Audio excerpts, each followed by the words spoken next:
This is what is good about this new refrigerant system, right? We are talking about the A2L refrigerant precisely. This one is R32. So you see that all the blower motors, they are variable speeds motor. Do you see that? I've not seen one that is not a variable speed motor.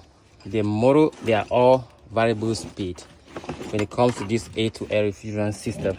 That is what I really love about this system. And also the fact that this system is having a refrigerant sensor, right?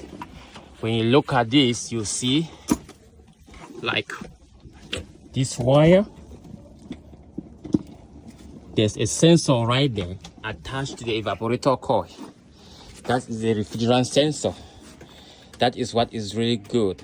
Besides it being so environmental friendly, that's ozone layer protection, it is marvelous. I really like the upgrade in the system. The A2L, I like it.